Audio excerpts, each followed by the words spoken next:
Hi అండి, అందరికీ నమస్కారం. ఇటీవల బీజేపీ ఎమ్మెల్యే ఆదినారాయణ రెడ్డి గారు ఒక కామెంట్ చేశారు. పాలన ఎలా ఉంది ఆంధ్రప్రదేశ్ లో అంటే చాలా కమ్మగా ఉంది అని చెప్పేసి ఆయన కామెంట్ చేశారు. ఒకప్పుడు ఎన్టీఆర్ గారి టైంలో గజ్జల మల్లారెడ్డి గారు ఏమన్నారో దాన్ని రిపీట్ చేసి చెప్తూ, కాళహస్తి ఆనంద్ అన్న ఎట్లుంది అని ప్రభుత్వం పైన పాలన అని. నేను గజ్జల మల్లారెడ్డి గారు ఇప్పుడు 83 అధికార పార్టీ ఎన్టీ రామారావు గారు ఉన్నప్పుడు ఎట్లుంది అంటే ఆయన చెప్పినాడు బాగా కమ్మగా ఉందని.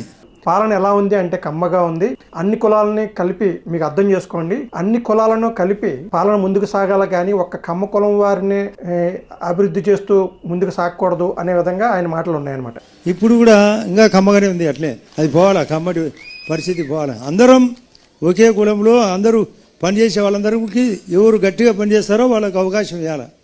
అంటే ఆయన ఏమంటున్నారంటే ఈ చంద్రబాబు నాయుడు గారు ఎవరైతే ఉన్నారో ఆయన వర్గానికి చెందిన వారికి మాత్రమే అన్ని పదవులు ఇస్తున్నారు, వారికి మాత్రమే అనుకూలంగా పాలన సాగుతుంది అనే విధంగా ఆయన మాటలు ఉన్నాయన్నమాట. అంటే మీకు అర్థం ఏంటది అది కమ్మగా ఉండడం అంటే? ఆ కమ్మతో పాటు అందరం ఉన్నాము ఇక్కడ కులాలు మతాలు కాదు. ఆ కూటమిలో మన బీజేపీ పార్టీ అందరికంటే మనం లేనిది ఈ యొక్క రాష్ట్రంలో బీజేపీ లేనిది రాష్ట్రంలో తెలుగుదేశం పార్టీ కానీ జనసేన కానీ లేదు. మనమే ప్రధానం, మన తర్వాతనే.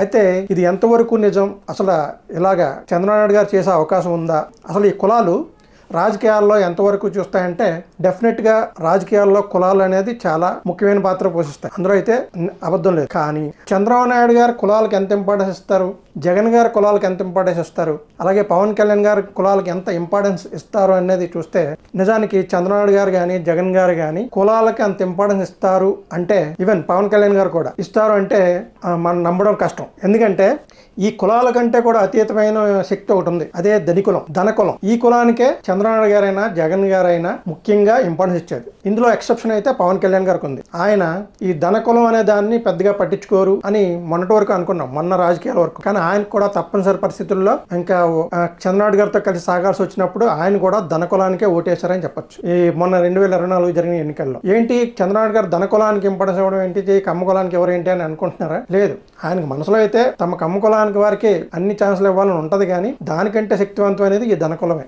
ఈ ధనికులం అనేది మాత్రమే చంద్రబాబు గారు ముఖ్యంగా ఇంపార్టెన్స్ ఇచ్చేది. అయితే ఇప్పుడు ఈ కమ్మ కులంలో వారు మాత్రం మన చంద్రబాబు నాయుడు గారు అధికారంలోకి ఉండాలని కోరుకోవడం ఆయన చేస్తూ ఉంటారు. కానీ చంద్రబాబు గారు మాత్రం వీళ్ళు కోరుకున్నారు కదా అని చెప్పేసి వాళ్ళకే అన్ని పదవులు ఇస్తున్నారంటే మాత్రం అది నిజం కాదు. చంద్రబాబు గారు ఇచ్చేది ఇంపార్టెన్స్ ఒక్క ధనికులకు మాత్రమే.